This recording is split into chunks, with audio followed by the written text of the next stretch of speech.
नमस्कार। इन खबर में आपका स्वागत है। मैं विद्याशंकर तिवारी हूँ। बेशक भारत और चीन में मॉस्को में 10 सितंबर को मीटिंग हुई। दोनों देश के विदेश मंत्रियों में 5 सूत्री फार्मूले पर सहमति भी बनी, लेकिन चीन के इरादे बिल्कुल ठीक नहीं है। यूएन की 75वीं वर्षगांठ पे जो वहाँ के राष्ट्रपति है शी जिनपिंग ने जो कुछ भी बोला एकदम सफ़ेद झूठ बोला। उसने कहा कि हम विस्तारवादी नहीं हैं, किसी देश से जंग नहीं चाहते हैं, जबकि साफ साफ दो देशों से उसका एकदम जंग के कगार पे खड़ा है। एक है ताइवान और दूसरा है भारत। वो कह रहा है कि हम पहले किसी पे हमला नहीं करेंगे। जब तुम पहले ही जा कर के और ज़मीन दबा करके बैठ जाओगे तो तुम तो सामने वाले को उकसा रहे हो कि वो हमला करे। शी जिनपिंग ने जो 2-3 बातें कही है उनको ज़रा समझिए। कोरोना वायरस से मिल करके लड़ना है, हम जो है वैक्सीन तैयार कर रहे हैं और तीसरे स्टेज के ट्रायल से गुजर रहा है, हम पूरी दुनिया से बांटेंगे, विकासशील देशों को देंगे। पहले इस बात को समझ लीजिए। चीन पे एकदम सीधा सीधा आरोप है कि ये प्राकृतिक नहीं है, ये वुहान के लैब से निकला है और इसको फैलाया गया है। ये कैसे हो सकता है कि आपके 1 या 2 शहरों तक ये सीमित रहे और उसके बाद पूरी दुनिया तक पहुंच जाए। पहला झूठ। उसके बाद कह रहे हैं कि वैक्सीन हम बना रहे हैं, हम पूरी दुनिया से शेयर करेंगे, यानी कि दुनिया की सहानुभूति लेने की कोशिश, ताकि जो अलग थलग पड़ रहे हैं वो सहानुभूति लें। दूसरा झूठ। अब आते हैं बॉर्डर और एक्सपेंशन के उस पे कि किस तरीके से वो विस्तारवादी हैं। तो अभी देखेंगे आप कि ताइवान और भारत, ताइवान में इन्होंने 2 दिन 18, एक दिन पहले दिन 18 लड़ाकू विमान और दूसरे दिन जो है 19 लड़ाकू विमान और बम्बर भेजे। क्या चाहते हैं भाई आपका इरादा? क्योंकि अमेरिका वहां आ रहा है इसलिए हम ताइवान को अपने में मिलाना चाहते हैं और साफ साफ वहां की सरकारी मीडिया ने कहा कि यदि ताइवान नहीं मानेगा तो हम उस पर कब्जा कर लेंगे। ताइवान एक स्वतंत्र संप्रभु देश है। आप वन चाइना पॉलिसी के तहत उसको अपना मानते हैं, वो वन चाइना पॉलिसी नहीं मानता है।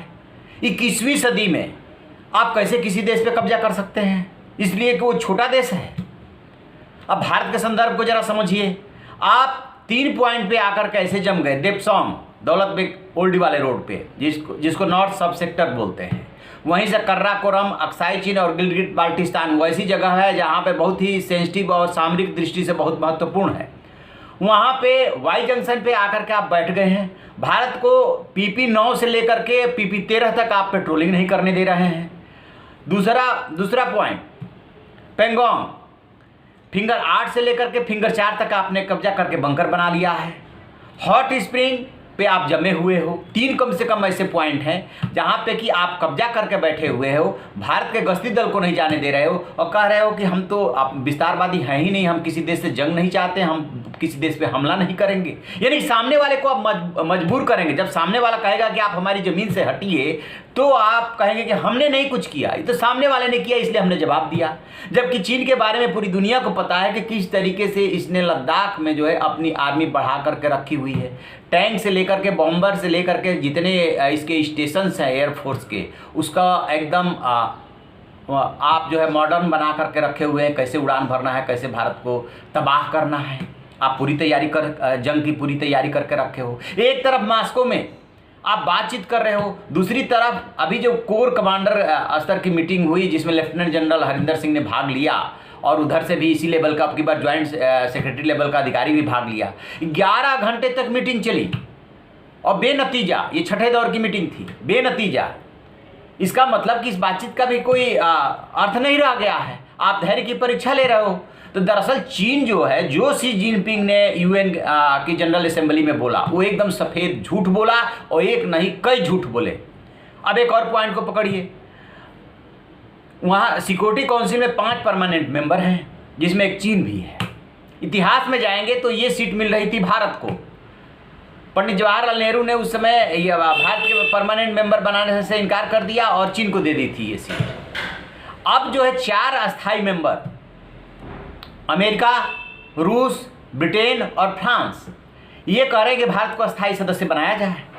एक चाइना ऐसा है जो भारत को अस्थाई सदस्य नहीं बनने दे रहा। प्रधानमंत्री नरेंद्र मोदी ने अपने संबोधन में यही उठाया कि जब तक आप इसको उचित प्रतिनिधित्व नहीं दोगे तब तक अब ये विश्वसनीय संस्था नहीं रहेगी, इसमें गैर बराबरी रहेगा, फिर दुनिया विकास कैसे करेगी, फिर जब प्रतिनिधित्व नहीं मिलेगा तो इसकी विश्वसनीयता भी घटेगी, फिर इसका कोई बात नहीं मानेगा।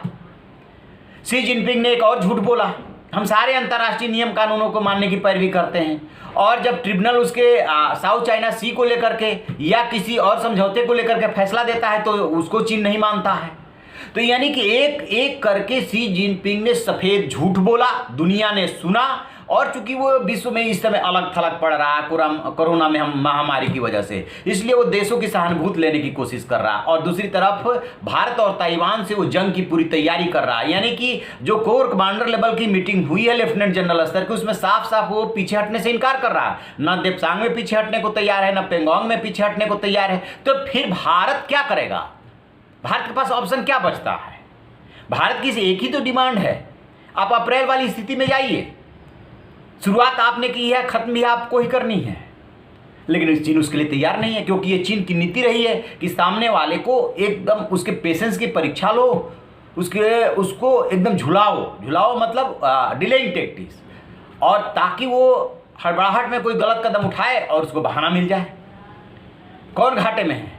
भारत अभी घाटे में है। बेशक हमने पेंगोंग के साउथ छोर पे कई चोटियों पे कब्जा जमा लिया है और रणनीतिक रूप से हम मजबूत हैं, लेकिन अभी जमीन किसकी गई है? भारत की गई है। तो ये है चीन की कहानी, इसका दोगलापन एकदम साफ साफ सामने आ गया है और बार बार दुनिया देख रही है। यदि समय रहते इस पर अंकुश नहीं लगाया गया तो कल के लिए बहुत बड़ी परेशानी का सबब बनेगा चीन पूरी दुनिया के लिए। तो आप ऐसी खबरों के लिए देखते रहिए हमारा डिजिटल चैनल इन खबर। Thank you.